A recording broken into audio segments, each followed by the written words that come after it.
Hello students, I am Madhuri Pashine from Department of Chemistry and today's our topic is fats and oil। इससे पहले video में हमने discuss किया था कि फैट्स और ऑयल होते क्या हैं और हमने उसके क्लासिफिकेशन के बारे में डिस्कस किया था। आज हम डिस्कस करने वाले हैं hydrogenation of oil and saponification of oil के बारे में। सबसे पहले हम डिस्कस करेंगे कि हाइड्रोजनेशन ऑफ ऑयल होता क्या है। हाइड्रोजनेशन ऑफ ऑयल, जिसे हिंदी में हम हाइड्रोजन तेलों का हाइड्रोजनीकरण या फिर उसे हम कठोरीकरण भी कहते हैं। तो सबसे पहले देखते हैं कि हाइड्रोजनेशन ऑफ ऑयल होता क्या है। यहाँ पे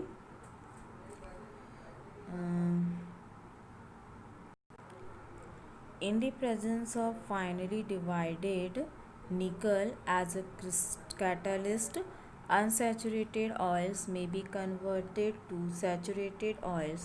In this process, hydrogenation take place.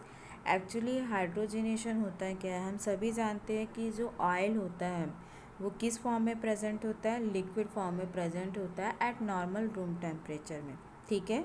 और ये जो ऑयल होता है उसमें अनसैचुरेटेड ग्लिसरॉइड्स का जो अमाउंट होता है वो सबसे ज़्यादा होता है, ठीक है।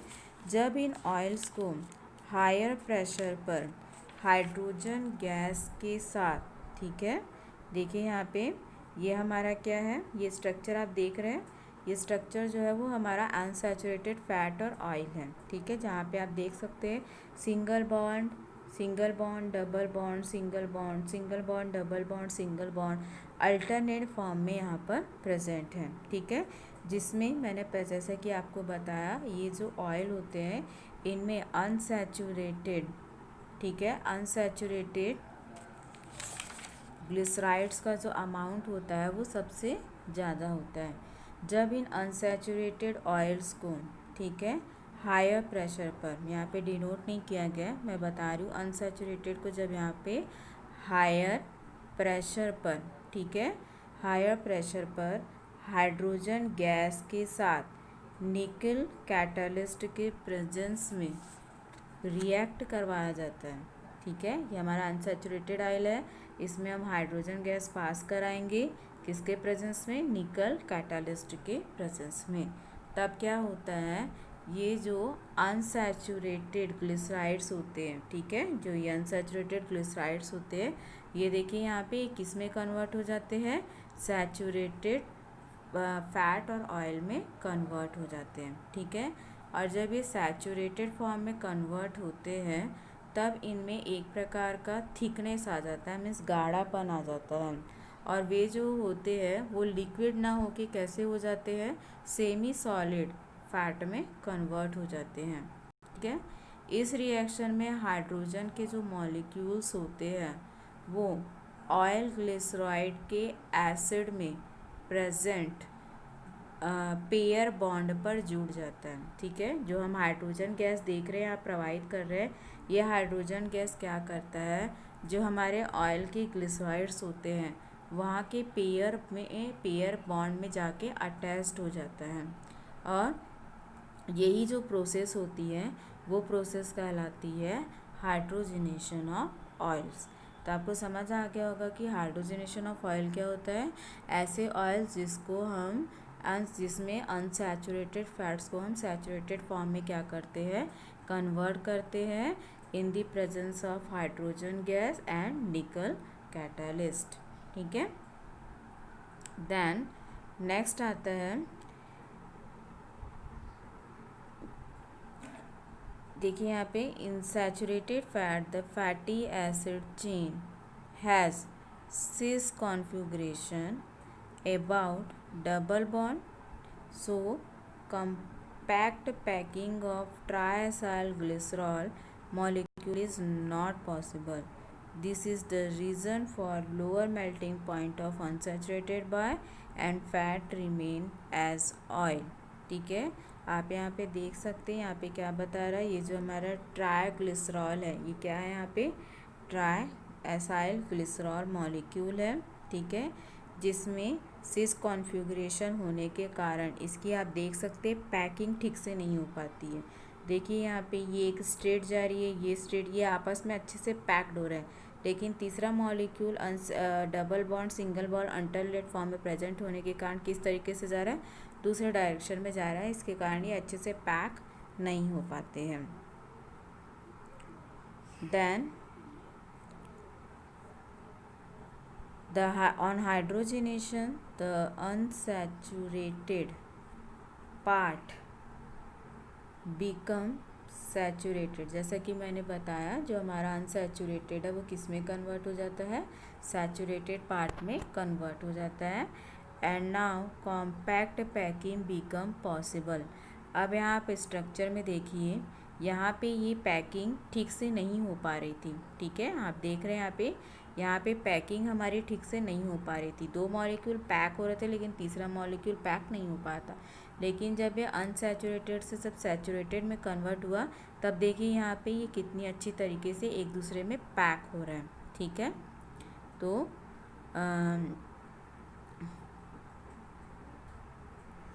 This saturated solid fat is very hard, bitter and useless for cooking, जिसके कारण ये जो सैचुरेटेड ऑयल होता है वो वेरी हार्ड, मतलब उसमें थिकनेस आ जाता है और वो यूजलेस हो जाता है फॉर कुकिंग पर्पस के लिए।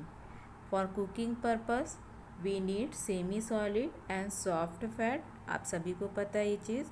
This can be obtain by partial hydrogenation of oil, ठीक है। इसके किसके थ्रू हम ऑब्टेन करते हैं, पार्शियल हाइड्रोजिनेशन के through.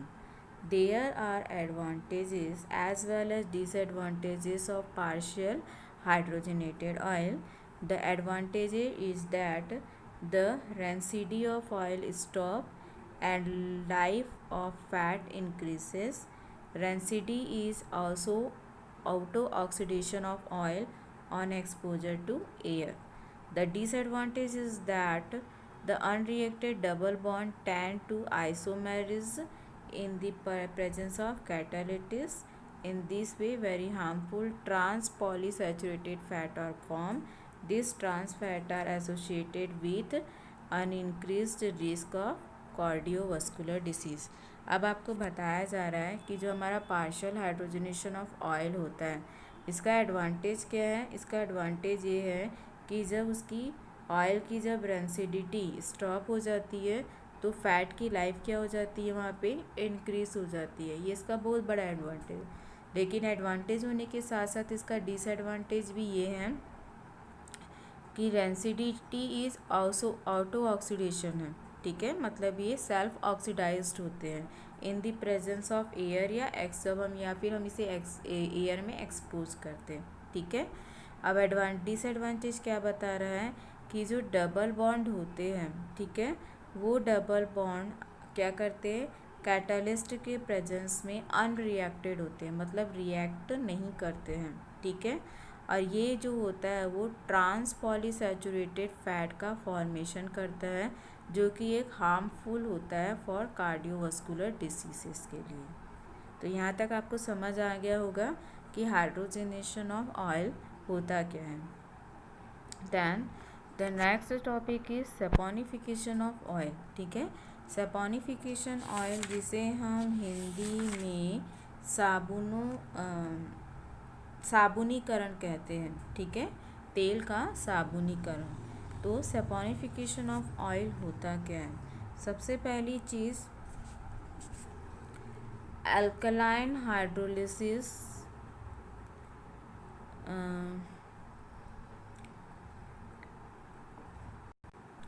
alkaline hydrolysis of oil or fat is termed as saponification। saponification होता क्या है, जब हम किसी ऑयल या फिर फैट का एल्कलाइन हाइड्रोलिसिस करते हैं। It means alkaline means salt या बेस के प्रेजेंस में जब हम जल अपघटन कराते हैं किसी ऑयल या फैट का, तो हम उसे क्या कहते हैं, सैपोनिफिकेशन या साबुनीकरण कहते हैं। Because the alkali metal salt of the long chain fatty acid is formed which is nothing but a soap। अब यहाँ पे देखिए, यहाँ पे एक रिएक्शन दी हुई है, ये हमारा ट्राई एसाइल ग्लिसरॉल है जो एक प्रकार का ऑयल है।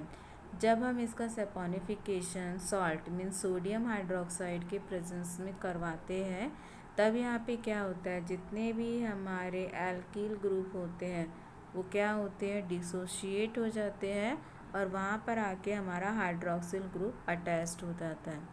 और ये जो एल्किल ग्रुप होते हैं वो सोडियम सॉल्ट के साथ रिएक्ट करके सोडियम सॉल्ट मीन्स सोप का फॉर्मेशन करते हैं, जिसे कि हम सोडियम कार्बोक्सिलेट या सोप भी कहते हैं। ठीक है। देन अब देखते हैं कि सैपोनिफिकेशन ऑफ ऑयल होता क्या है। ध्यान से देखिएगा। In a hot process soap can be manufactured by boiling fat और oil in aqueous sodium hydroxide until hydrolysis is complete. क्या बताया जा रहा है कि जब जो सोप है वो बनता कैसे है, फैट और ऑयल को, ठीक है, एक्वस सोडियम हाइड्रोक्साइड के साथ क्या किया जाता है, बॉयल किया जाता है। और ये बॉइलिंग की प्रोसेस कब तक चलेगी, जब तक कि हमारी हाइड्रोलिसिस कंप्लीट ना हो जाए। ठीक है। After this hydrolysis soap is formed. Sodium chloride, ठीक है, जो हमारा कि NaCl है, sodium chloride is then added so as to precipitate out the soap. जो हमारा हाइड्रोलिसिस के बाद जब हमें जो प्रोडक्ट मिलता है, उस प्रोडक्ट वो हमारा फाइनल प्रोडक्ट नहीं होता है, वो हमारा इंटरमीडिएट प्रोडक्ट होता है। वो जो इंटरमीडिएट प्रोडक्ट होता है उसमें हम क्या डालते हैं, सोडियम क्लोराइड डालते हैं। After added the sodium chloride, वो प्रेसिपिटेट मैटर जो होता है वो सोप से आउट हो जाता है। ठीक है। Glycerol remain in aqueous layer and can be removed from the spatulae.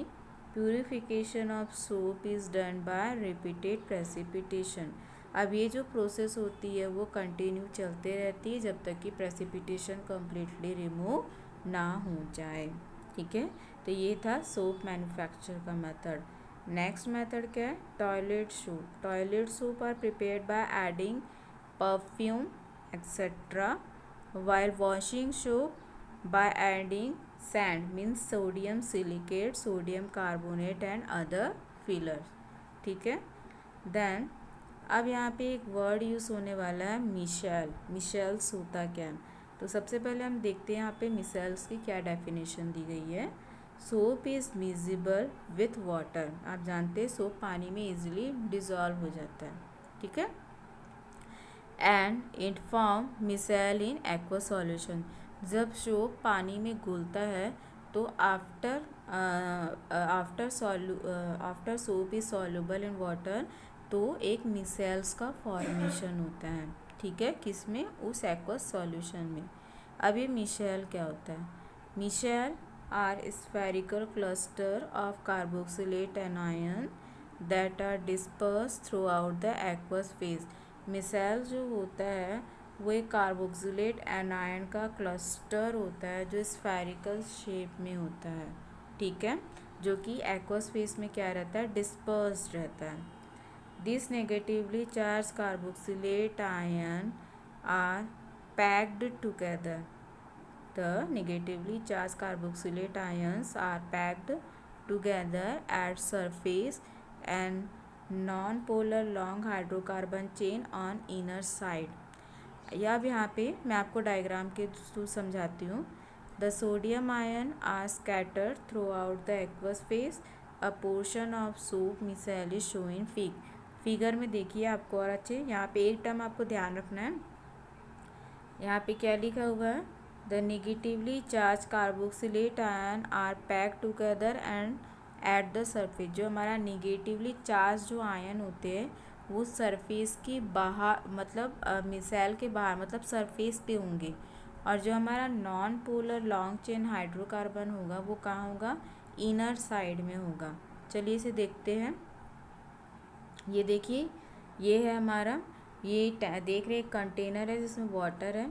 जब इस वाटर में हम सोप को डिज़ोल्व करते हैं, ठीक है, सोप को डिज़ोल्व करने के बाद यहाँ पर आप देख सकते हैं ध्यान से, एक मिसाइल का स्ट्रक्चर बना है। ये स्फेरिकल शेप में होता है। ठीक है, ये क्या है, हमारा मिसाइल्स का स्ट्रक्चर है।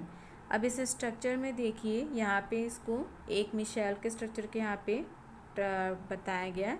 ये जो हमारा डार्क डार्क पॉइंटेड दिख रहा है आपको, इसे क्या कहा जाता है? हेड कहा जाता है।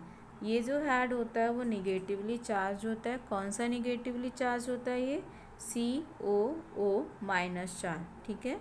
और ये देख रहे हैं आप, एक लंबी सी टैल है, इसे क्या कहा जाता है? टैल कहा जाता है। जो कि ये देखिए यहाँ पे टैल दिख रहा है आपको, ये टैल है जो कि क्या है? हमारी हाइड्रोकार्बन की चेन होती है, ठीक है, जो ऑयल सॉल्युबल होती है। और हेड पोर्शन जो होता है वो वाटर सॉल्युबल होता है। क्योंकि हमारा हेड पोर्शन जो है वो वाटर सॉल्युबल है, तो वाटर सॉल्युबल होने के कारण ये वाटर के सरफेस पे प्रेजेंट होता है। और जो टेल पोर्शन है वो इनसॉल्युबल होता है ऑयल, और ये इनसॉल्युबल होगा वाटर में लेकिन सॉल्युबल होगा ऑयल में, जिसके कारण ये इनर साइड में रहता है। तो ये आपको समझ में आ गया होगा, ठीक है। तो हमारा जो सोप होता है जिसमें हमारे सॉल्ट प्रेजेंट होते हैं एज ए सोडियम के फॉर्म में, तो जब हम सोप को पानी में डिज़ोल्व करते हैं तो सोप का जो कार्बोक्सिलेट आयन होता है जो निगेटिवली चार्ज होता है, वो चूँकि वाटर में सॉल्युबल होता है तो वो वाटर सरफेस पे प्रेजेंट होता है। और हमारा जो हाइड्रोकार्बन चेन होती है वो ऑयल सॉल्युबल होने के कारण इनर साइड रहती है। और उसमें जो सोडियम आयंस होते हैं वो भी क्या रहते हैं? डिसोशिएट हो जाते हैं या फिर आयोनाइज्ड हो जाते हैं, और वाटर में जाके वो डिस्पर्स हो जाते हैं और अदर्स आयन का फॉर्मेशन करते हैं। आप सभी जानते हैं कि वाटर जो होता है वो H पॉजिटिव और OH निगेटिव आयंस में क्या होता है? आयोनाइज्ड हो जाता है, जिससे जाके NOH बाइंड होता है और प्रोडक्ट का फॉर्मेशन करता है। तो इस तरीके से इस मिसाइल्स स्ट्रक्चर का फॉर्मेशन होता है। तो आई होप आपको समझ आया होगा कि मिशेल होता क्या है।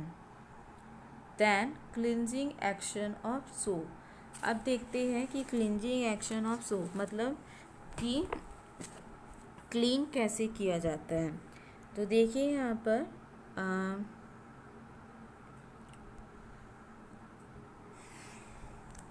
द नॉन पोलर हाइड्रोफोबिक, ठीक है, hydrocarbon chain of the soap remain in a non polar environment that is in the inner side of micelle, जो मैंने आपको पहले स्ट्रक्चर में बताया। The polar hydrophilic carboxylate group are expose to a polar aqueous phase, ठीक है। Michelle are all negatively charged and hence they repel each other and remain scattered throughout the aqueous phase। अब मैं आपको ये चीज़ थोड़ा clearly समझाती हूँ कि ये होता क्या है। यहाँ पे ये बताया जा रहा है कि जब हम सोप को पानी में जब डिज़ोल्व करते हैं, जैसे यहाँ पे देखिए स्ट्रक्चर में, जब सोप को हमने पानी में डिज़ोल्व किया तो पानी में डिज़ोल्व करने के बाद, ठीक है, ये एनायन और कैटायन दोनों का फॉर्मेशन करते हैं। एनायन यहाँ पे हमारा क्या है? देखिए ध्यान से, एनायन है हमारा ये कार्बोक्सिलेट आयन, और कैटायन क्या है हमारा यहाँ पे? Sodium ion. क्लियर है यहाँ पे, ठीक है।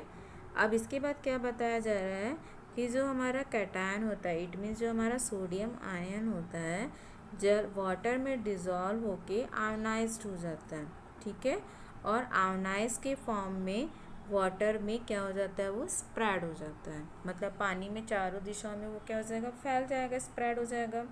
और जो हमारा एनायन पोर्शन होता है, ये जो हमारा निगेटिवली चार्ज कार्बोक्सिलेट आयन जो होता है, जल की वाटर में क्या कर अट्रैक्शन रखता है, वाटर के प्रति अट्रैक्शन रखता है, जिसके कारण वो हाइड्रोफिलिक वाटर सॉल्युबल पार्ट होता है। ये जो पार्ट होगा वो क्या कहलाएगा? हाइड्रोफिलिक वाटर सॉल्युबल पार्ट कहलाएगा, ठीक है। इसी को हम क्या कह रहे थे? हेड कह रहे थे, ठीक है। अभी जो हमारा एनायन होता है वो अनपोलराइज्ड हाइड्रोकार्बन पार्ट में ऑयल के प्रति क्या रखता है? वो एफिनिटी होता है, जिसके कारण वो इसमें क्या होता है? सॉल्युबल होता है। ये जो एनायन होता है वो हाइड्रोफोबिक पार्ट होता है और वाटर में इनसॉल्युबल होता है, जिसे कि हम क्या कह रहे हैं यहाँ पे? इसे टैल कह रहे हैं, ठीक है।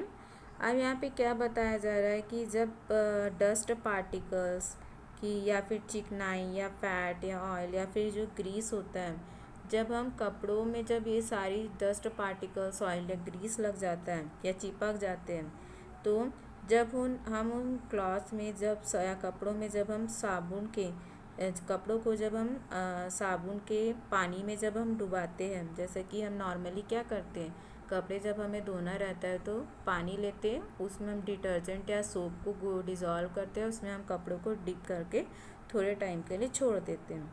ठीक है, तो उस दौरान होता क्या है, जो सोप के जो पार्टिकल्स होते हैं, जो हमारा डस्ट पार्टिकल होता है, चाहे वो डस्ट पार्टिकल ऑयल का हो, ग्रीस का हो या अदर सब्सटेंस का हो, ये एक दूसरे के कांटेक्ट में आते हैं।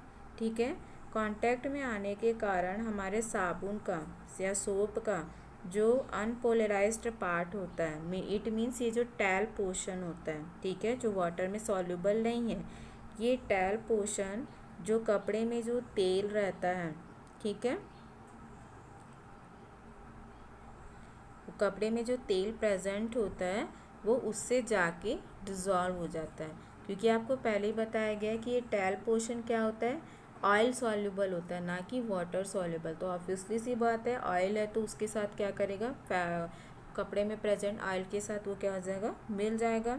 ठीक है, और इसका जो पोलराइज्ड पार्ट होता है, ये निगेटिवली चार्ज वाला जो हेड पोर्शन कह रहे हैं हम जिसे, वो क्या होता है, वाटर में सॉल्युबल होने के कारण ये ऑयल के जो ऑयल को जो घेरने वाला परत होता है, मैं आपको स्ट्रक्चर दिखाती हूँ। ये देखिए यहाँ पे आप देख सकते हैं, ये ऑयल है, ठीक है, और ये ये हमारा ऑयल है, और ये देखिए डर्ट है। अब यहाँ पे देखिए ये जो हमारा ऑयल है वो पोलर पार्ट से ये जो देख रहे हैं टैल, देखिए यहाँ पे ये टैल पोर्शन है, ये आपका हेड पोर्शन है, ये CO निगेटिव हेड पोर्शन है। तो ये टैल के साथ बाइंड होता है, बाइंड होने के कारण देखिए यहाँ पे और क्लियरली समझ रहा है, ये हमारा ऑयल है, ये टैल से बाइंड हो गया, मतलब टैल पोर्शन के साथ ये मिल गया है, क्योंकि वो ऑयल सॉल्युबल होता है, तो ये ऑयल में डिज़ोल्व होगा। तो जब ये ऑयल में डिज़ोल्व हो जाता है तो हमारे जो निगेटिवली चार्ज आयन जो होते हैं वो इस ऑयल को, जो हमारा डस्ट है, जो हमारा डस्ट पार्टिकल है जिसे हमें रिमूव करना है, उसे चारों ओर से क्या कर लेते हैं, घेर लेते हैं। ठीक है, देन उसके बाद जब हम कपड़ों को थोड़ा सा रगड़ते हैं, घसते हैं, ठीक है, तो ये जो ऑयल होता है वो छोटे छोटे tiny droplets means small droplets में क्या हो जाता है, डिस्पर्स हो जाता है। ठीक है, जिसे कि हम क्या कहते हैं, इमल्सिफिकेशन मीन्स पाइसीकरण कहते हैं। इसका मतलब पाइसीकरण क्या होता है कि जब ये ऑयल जिसे हमें कपड़े से निकालना है, जब ये ऑयल टैल पोर्शन में डिज़ोल्व हो जाता है और चारों ओर से एनायन के द्वारा घेर लिया जाता है, उसके बाद जब हम इसे रगड़ते हैं तो ये जो ऑयल होता है वो छोटे छोटे स्मॉल ड्रॉपलेट्स में डिस्पर्स हो जाता है। तो इसी तरह ऑयल का उस वाटर में क्या हो जाता है, इमल्सिफिकेशन हो जाता है। That process is called emulsification या पाइसीकरण। ठीक है, और जो हमारे ऑयल की जो ड्रॉप्स होती है वो ये देख रहे हैं निगेटिवली आयरन से घिरी हुई है। ठीक है, इसे ही हम क्या कहते हैं, मिशेल्स कहते हैं। ठीक है, और ये जो डस्ट होता है उसे जब हम पानी में डुबाते हैं तो वो पानी के साथ वो जो गंदगी होती है वो बह के निकल जाती है। तो इस तरीके से जब सोप को, ठीक है, ध्यान से सुनिएगा, इस तरीके से जब सोप को किसी कपड़े में लगाया जाता है तो सोप में प्रेजेंट टैल पोर्शन उस गंदगी के साथ या फिर ऑयल या ग्रीस के साथ बाइंड होता है या मिल जाता है। क्यों मिलता है, क्योंकि टैल पोर्शन हमारा क्या है, ऑयल सॉल्युबल है। तो ऑब्वियसली सी बात है, जब वो ऑयल के कांटेक्ट में आएगा तो वो ऑयल में क्या हो जाएगा, घुल जाएगा। ऑयल में घुलने के कारण ये जो एनायंस होते हैं, ये एनायन इस ऑयल ड्रॉपलेट को चारों ओर से क्या कर लेते, घेर लेते हैं। चूँकि ये एनायन इस ऑयल को क्या करते, रिपेल करते। क्यों करते, क्योंकि दोनों सेम चार्ज के होते, निगेटिवली चार्ज होते। ठीक है, आफ्टर दैट जब ये ऑयल स्मॉल ड्रॉपलेट्स में कन्वर्ट हो जाते हैं तो उसे क्या कहते हैं, इमल्सिफिकेशन कहते हैं, जिसे कहते हैं कि तेल का जल में क्या हुआ, पायसीकरण हो गया, जिसके बाद जब हम कपड़ों को पानी में खंगालते हैं तो वो जो डस्ट पार्टिकल वो जो या फिर वो जो ऑयल होता है वो पानी के साथ बह जाता है। That is called cleansing of या फिर क्लिंजिंग ऑफ सोप, या फिर इसे हम क्लिंजिंग एक्शन ऑफ सोप भी कहते हैं। यहाँ पे देखिए, यहाँ पे लिखा भी गया है, most dirt particle on skin cloth become surrounded by a layer of an oil or fat. The soap is able to separate the individual oily dirt particle by dissolving in hydrocarbon chain in it. Soon after, each individual particle develop an outer layer of carboxylate ion and get separate due to repulsion. Shortly thereafter, the dirt particle make their way down the chain.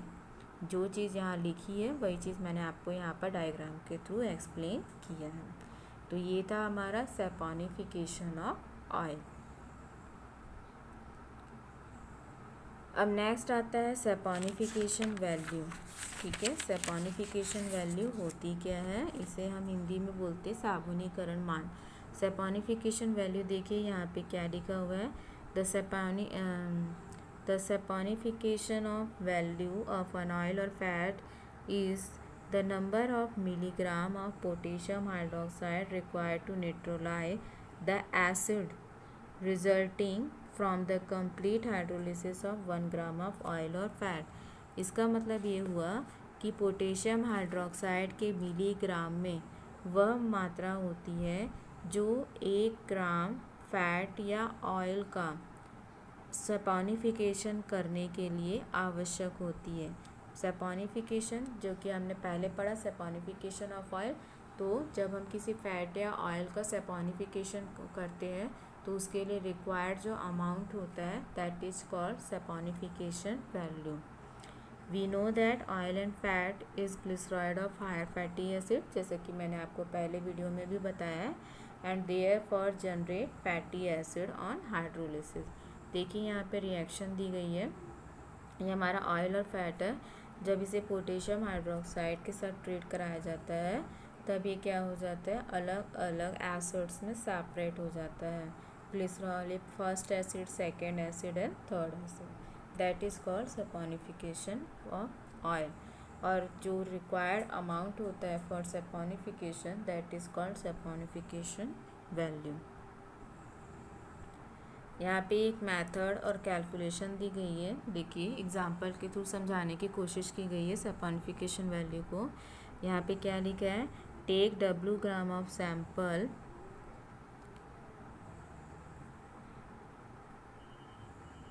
of oil or fat, dissolve 18 ethanol, add 1 to 2 drop phenolphthalic indicator and start adding potassium hydroxide solution of normality and the appearance of pink color indicate the complete neutralization of fatty है।